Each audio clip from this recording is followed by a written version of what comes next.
Диригентката Бисера Чатловска оваа година обележува 20 години јубилеј на музичката сцена. Заедно со неа поразговарав, а еве го разговорот во продолжение.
Диригентката Бисера Чатловска оваа година слави 20 години работа како диригент. Тоа е навистина голем јубилеј и тоа е еден од поводите кои што ќе разговараме денеска заедно со неа. На мое големо задоволство, маестра Бисера, добре дојдовте во Неделен микс. Добар ден, добро ве најдов.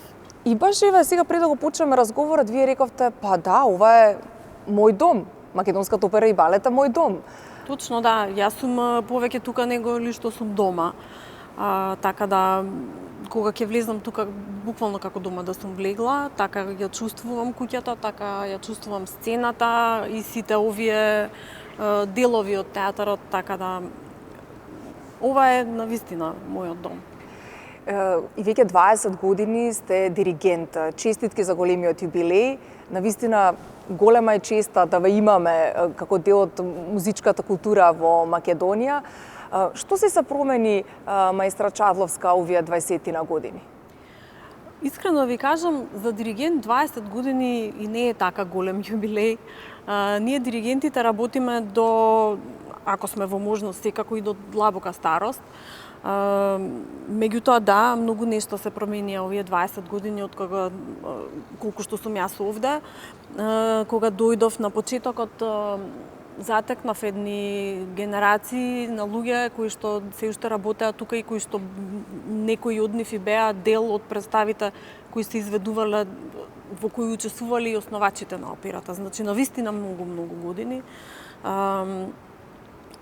Тогаш кога дојдов јас, се случи една смена на генерации, не заради мене, туку заради тоа што повеќе млади луѓе дојдовме одеднаш да ги пополниме ансамблите, хорот, оркестарот и солистичкиот ансамбл. И донесовме една свежина, креативност, само што бевме излезени од факултетот за музичка уметност сите, со така доста добро образование зад нас и способни луѓе кои што еве на грб го поднесовме и репертоарот на операта и балетот. се променија генерациите, сега сме ние во зенитот на нашите кариери сите. Годините се тие најплодните за еден уметник, така да сме ние сега во моментот столбот на македонската опера и балет. Да, и навистина сте вие како диригентка, нема представа на кој што не диригирате репертоарот кој што моментално во македонската опера и балет ми се чини. Јас скоро и да нема представа која ја немам издиригирано на нашиот репертоар. Моментално сме двајца диригенти вработени во операта, јас сум постариот. Мојот репертоар брои навистина голем број на наслови, над 50 на наслови, што е за еден диригент доста голема бројка, дури и кога е во поодминати години, а не па да речеме на мои средни некои години. Како бројка на представи не можам ни да избројам колку досега имам издиригирано. Еднаш се изненадив, ми требаа некои програмчиња од порано да поднесам на некои места кај што требаше да се однесат. Кога почна од архивата да ги вадат, како од крај да немаше. Дури јас самата за себе се изненадив колку представи сум имала до сега во изминатите 20 години. Се надевам дека ќе бидам во состојба уште тоа да го работам. Имам уште многу пред време, долг е патот на диригентот, како што ви кажав. Така да, ако е се во ред, јас ќе продолжам по истиот пат. Да. Спомнавте многу и навистина е така, многу ваши диригирани представи, сигурно многу труд и не било сегаш едноставно сигурно во вашиот, да кажам, досегашен пат. Не било и не е. Не може да биде едноставно. Диригентската работа е многу тешка. Бара многу познавање на партитурата, мануелна техника бара, познавање на ансамблите и познавање на начинот како се работи со секој ансамбл посебно и потоа со сите заедно. Бара искуство кое што не се стекнува лесно, бара нерви, мислам дека највеќе нерви бара.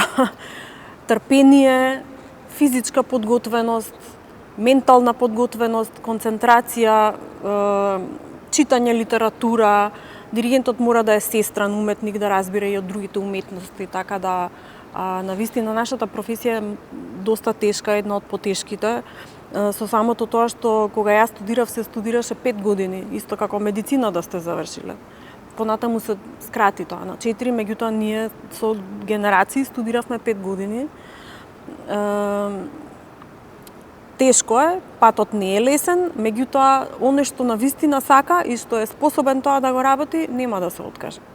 Да, вреди, навистина. Вреди, апсолутно. Крајниот резултат и самиот аплауз од публиката сепак сигурно е најголема сатисфакција за уметник. Да, секако. Аплауз од публиката, нашата лична сатисфакција кога знаеме дека добро сме отсвиреле представата е навистина многу голема. Чадловска, еве да позборуваме за самата енергија и синергија ваша со членовите на оркестарот. Од секогаш ме интересирало како е да 90, 100, може би повеќе членови од оркестарот на секој ваш чекор и движење реагираат во исто време. Како е тоа чувство? Во моментот кога тоа се случува, не го перципирате чувството дека сте, како да речам, наметнати врз оркестарот или хорот или ансамблот. Меѓутоа ви е важна контролата која што сте ја воспоставиле за да тоа се излезе во најдобар ред. После тоа можете да си го вратите филмот и да знаете што сте направиле во даден момент, да си искритикувате себе си или да си дадете пофални зборови за некои работи, не толку пофални за некои други работи. Чувството е прекрасно затоа што кога човек си ја сака работата, дури кога нешто не оди како што треба, знае како да се извлече од тоа, како да реагира во моментот, како да се постави кон останатите. Пак ќе речам, тоа се стекнува со искуство, меѓутоа работата со ансамблите е нешто што мене ми причинува многу голямо задоволство. Тука во мојот оркестар се знаеме сите и лично многу добро. да знаеме како дишеме. Некогаш колку тоа ни помага, толку знае и да ни одморне. Во професионалниот живот некогаш и не е добро да си толку близок со луѓето, бидејќи знаеме сите да се злоупотребиме едни со други, ние сме малку и таков народ, нели? Меѓутоа, мене во најголем број случаеви тоа ми помага, тоа што се колегите мои пријатели. Така да навистина е прекрасно чувството кога истите тие колеги со кои што соработуваш професионално, ти се пријатели, заедно ги доживувате убавите моменти на сцена. А што се оние моменти кога треба некако да се извлече ситуацијата, некои незгодни ситуации кои може би публиката не смее да ги види, нели? Што е со тие ситуации? Ги има? Како се справувате? Тие ги има секојдневно. На секоја представа ги има, неизбежни се. Се справуваш така како што е ситуацијата во дадениот момент, не можеш да знаеш што ќе се случи. И секогаш различно реагираш, така како што инстинктот ќе те води во моментот и така како што си подготвен да го решиш проблемот. Најчесто се тоа некои ситуации на кои што после можеме да се навратиме со смеење или да ги прераскажуваме, бидејќи нас не се интересни. Има и ситуации кои што најчесто публиката и не ги приметува, меѓутоа се случуваат и поголеми грешки. Но работата е таква да ние не смееме да застанеме, мора да продолжиме понатаму. Сега кој кого ќе извади во која ситуација, тоа е секогаш дискутабилно, се случува се. Да, тимска работа е сепак, едни од други зависите. Неудобно бевте во Грузија, кажете ни каде гостувавте, на кој настан? Да, точно бев во Грузија, се вратив пред 10 дена. Гостував во 2 оперски куќи во градовите Батуми и Кутаиси. Во Грузија има 3 оперски куќи, ова се 2 од нив. Имав еден концерт, гала концерт со 3 машки пејачи, тенор, баритон и бас. И после тоа имав една представа Травијата.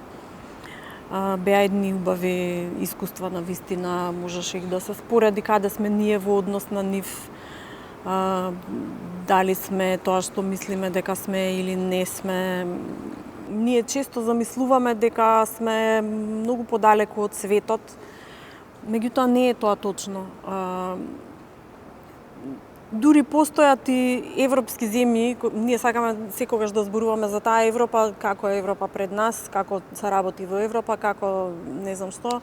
Меѓутоа во нашето соседство има земји кои што се веќе во таа фамозна Европска унија и можам да кажам дека воопшто не се двоиме од нив. Напротив, мислам дека и во некој поглед сме многу подобри. Да, и ете, голема е честата се настапува во грузиски театри, бидејќи и знаеме колку се тие навистина уметници тој дел на Европа. Така што навистина секоја чест за тоа, а апропо муабетот што спомнавте дека сме навистина и ние квалитетни како култура, да кажам, и уметници, многу често се случува нели и странски режисери, италијани претежно да гостуваат тука, да ги режираат представите и нивните реакции се позитивни, ако не се лажам. Да, истото тоа ми се случува и мене. Јас каде и да отидам, луѓето реагираат на мене како да сум чудо некакво, не знам, сакаат да се сликаат, па се импресионирани од тоа колку знам да работам, како знам да ја доловам партитурата и како работам генерално со ансамблите, како да е тоа некогаш ми е чудно, како да е нешто необично, не се научени дека жена може тоа да го прави, па се чудат. Да, тие стереотипи, Чадловска маестра некако како се уште да постојат, жена диригент, нели треба некако тоа веќе нормално да ни станува? Па би требало, меѓутоа не е секаде така. Еве кај нас е така затоа што јас сум имала среќа да сум тука 20 години и да некако се навикнеме едни на други. Меѓутоа не е секаде така. Јас еве сега таму каде што бев ми кажа дека сум првата жена која застанала пред нив. Имало некоја русинка од Советскиот сојуз пред многу години. Меѓутоа од тогаш не. И сега луѓето со чудење ве гледаат дали може, дали не може, зошто, како, од каде женава дојде. Меѓутоа тоа им трае додека не ја кренам раката и дадам знак за почеток. После тоа се супер. Точно, диригентската работа е една од најтешките работи. Меѓутоа и жените се способни, нели, да може да биде под контрола нивна и целиот оркестар, зошто да не? И повеќе од способни се, мислам, нема. Ние немаме никаква пречка за да не можеме да работиме ова работа. Вие сте, ако ништо друго, доказ за тоа во најдобар случај. Иако во едно ваше интервју имам прочитано дека почетоците не било секогаш така. На почетоците имало некои стереотипи каде што луѓето викале девојчето сега ќе диригира и така натаму, меѓутоа ете, вие покажавте за овие 20 години, а нормално ќе се нижат и понатака, дека жената може и уме. Да, точно. Да, имаше такви стереотипи, во моменти ги има се уште. Се соочував со тоа, да. Ни дојде девојчето сега да диригира девојчето. Ми беше омилен збор. Девојче, ти нема да ни кажеш на нас. Ние сме тука толку години, се знаеме, нели? Но со текот на годините сето тоа се треба човек тоа да се научи. Знаете нашиот народ како вика, од едно ми влезе, од друго ми излезе. Да, апсолутно. Тоа е тоа. Вие, маестра, навистина досега имате многу проекти, например Василичарски концерти, но и други концерти каде што сакате да споите комерцијалната музика, модерната музика со класичната. И тоа навистина најде на многу позитивен импакт кај публиката. Да, тие концерти кои ги правевме пред неколку години беа мои омилени, како да кажам, бегања од секојдневието на операта и балетот. Не само за мене, него мислам дека и оркестарот истото го чувствуваше. Многу ни делуваше освежувачки, многу се расположувавме на тие концерти, на тие поп вечери кои ги правевме за Василица. Се надевам дека ќе ги вратиме некогаш пак, можеби и до година, не знам. Меѓутоа, да, убави се тие моменти, убави се тие песни, не е само класичната музика таа што остава печат, секако секоја музика остава печат ако е вредно тоа да го направи. И јас мислам дека и тоа треба да го донесеме на сцена секогаш кога можеме. Дури можеби и за публика која што не доаѓа толку често во театар, ова мислам дека беше навистина одлична идеја да сепак преку таа комерцијална музика ги привлечеме некако да дојдат и да погледнат. Тие беа секогаш преполни концерти. Јас мислам, традиционално бидејќи имаме два, мислам дека уште 5 да ставевме, уште 5 ќе се наполнеа. Се сеќавам еднаш на еден концерт се свртев на публика да се поклонам, во еден момент видов дека нема место ни на скали да застанат, а не па да седне некој некаде. Не сум видела друг пат да е така полн салонот. Тоа е прекрасно чувство. Секогаш кога публиката те сака, ти си задоволен како уметник. Маестра, која е ваша омилена представа на која сте работели и може ли да се одвои една од останати? Дали тоа возможно? Невозможно е. На толку многу наслови кои што постојат, кои што сум ги диригирала и не сум ги диригирала, оперската музика е навистина неисцрпен извор. Не можеш едно нешто да одвоиш. Не се работи само за оперска музика, воопшто музиката. Има многу работи кои што се уште ме очекуваат, се надевам, дека нема да ги заокружам сега со 20 години. Има многу дела кои што не сум ги изработила. Секогаш се наоѓа нешто ново што во моментот ви е омилено, што сакате само на тоа да работите. Се случува често да се обседнам со делото кое го работам. Ме прогонува и ноќе во спиење и преку ден одам по улица и само тоа го слушам во главата. Така да едно нешто не може навистина да се издвои. Што би им порачале на ученици кои се сега можеби во некои оделенија кои што се пониски во музички училишта и размислуваат дали да го продолжат образованието во музичка институција? Дека ги очекува многу откажување од многу нешта, дека треба многу да вежбаат, добро да размислат дали навистина сакаат да го работат ова или не, бидејќи без љубов оваа работа не се работи. Не дека некоја друга може да се работи, меѓутоа нашата е навистина многу специфична и бара многу од личноста како човек, многу да остави во нејзе, голем дел од себе. Мора многу да работат на себе, мора да се образуваат, да стекнат искуство. Не само свирењето на одреден инструмент значи дека си добар музичар. Треба да имаш многу познавање од многу други области, посебно за работата како диригент. Ова ќе ви го кажам, не знам како ќе ме сватат колегите или помладите мои колеги идни, не може секој да биде диригент.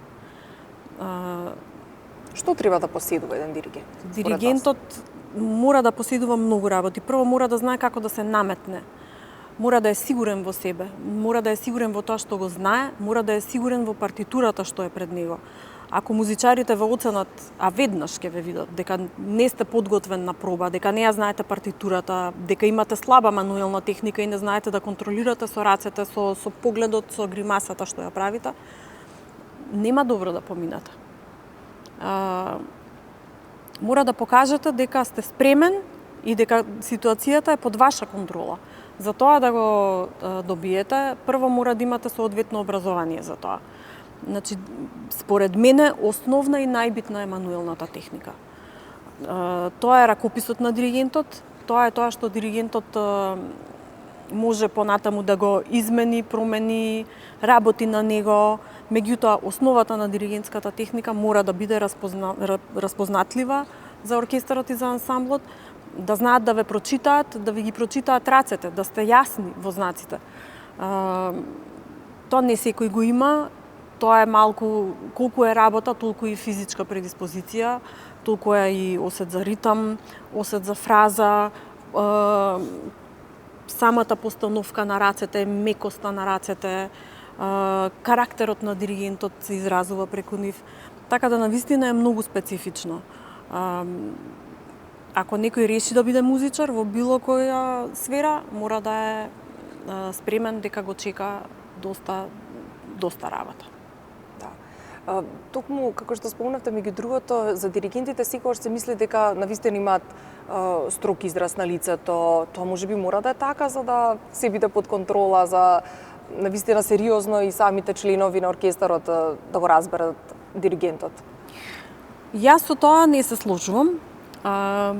Првото нешто што јас го правам кога ќе застанам на представа пред луѓето е да се насмевнам. Прво им се насмевнувам, после кривам раце и почнувам. Строгоста е неминовна,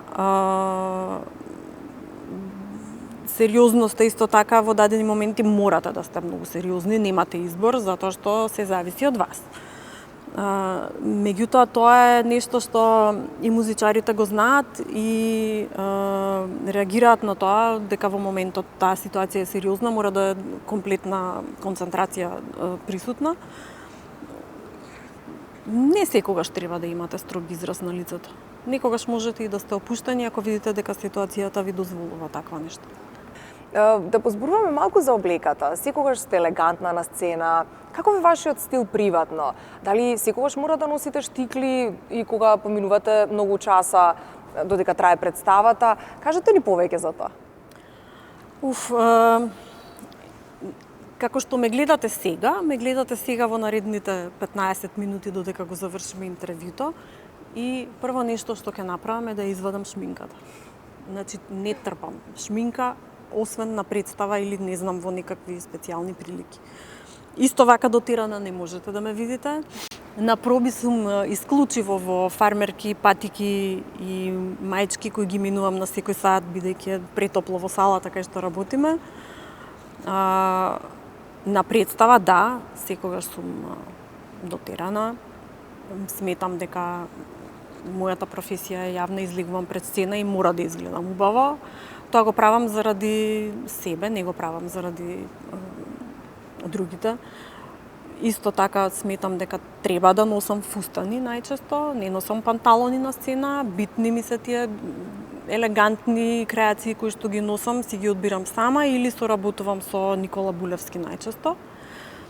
На еден начин си правам мерак на мојата душа, бидејќи нели, ако не е оваа стена овде, каде би се облекла на друго место така. Ете, јас имам можност да се дотарам кога сум на представа. Едно нешто што е изненадувачки за публиката е дека најчесто додека трае представата, а е доста долга, на мене имам патики, не се гледа, да. Ево откривме пред гледачите. Треба да издржам 2, 3, 4 часа, но мислам не се издржува. Некогаш се издржува со подпетици, меѓутоа најчесто не. А подпетиците ми стојат од страна кај спициентите и ги облекувам пред да излезам на поклон. Значи одам мали сладки тајни. Да, одам во многу свечен фустан и доле имам патики. Еве, да знаете. Битно е убаво што изгледа пред публиката. Што е она што не се гледа? Сепак не се гледам, јас се гледам мојот грб. И луѓе сме сепак најважно е нели се добро да се заврши работата за и публиката да е задоволна и вие исто така. Во приватниот живот дали овие работи кои што во самата професија ги носи ги применувате, некои одредени карактеристики на дисциплина, да кажам строгост, некогаш дали ги применувате и во приватниот живот? Па не толку многу. Или каква сте приватно? Не толку многу, јас сум мајка на едно 14 годишно девојче кое што имав среќа да е многу разбрано и мирно дете и на кое што ретко треба да му се обратам со построг тон, навистина се разбираме многу едноставно со нејзе. Со другите луѓе сум исто вака опуштена како со вас сега во моментов, меѓутоа не давам да се пречекори прагот на мојата толеранција. Нешто што порано сум го правела, например сега не дозволувам, едноставно не знам дали е тоа предност или не, меѓутоа кога нешто не ми одговара го сечам и го тргам на страна. Строга не сум во секој случај. Многу убави карактеристики и така и треба. Секогаш треба отприлика да се знае кој до каде може да оди. Да. Што не подготвувате оваа година од проекти друго? На што работите? Па тука во операта секогаш се случуваат интересни работи.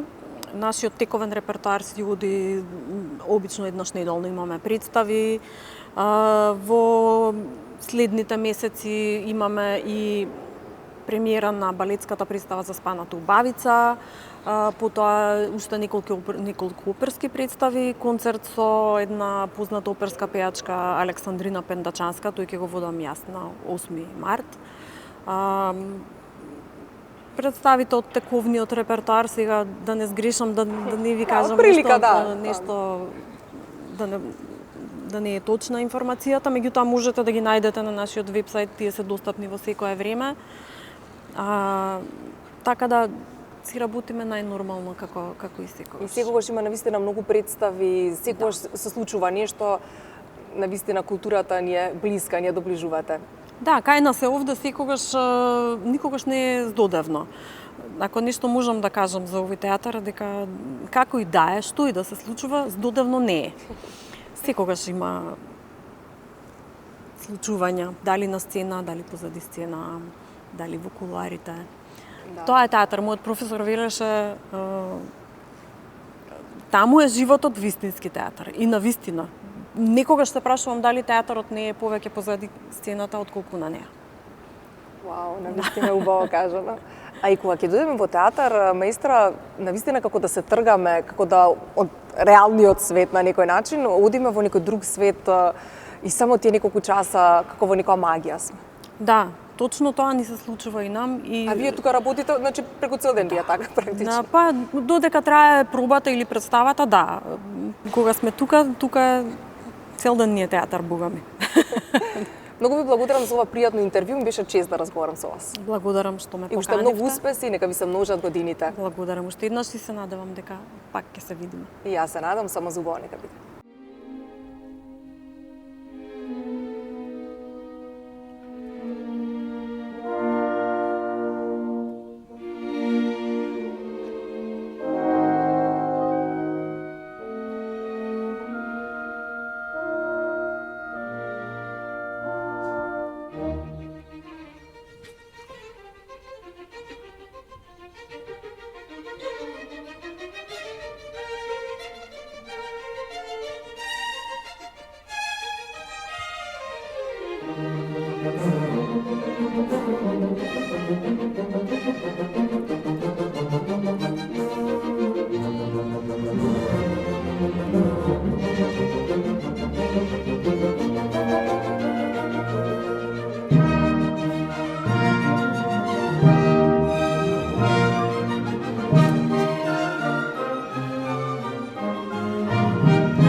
Bye.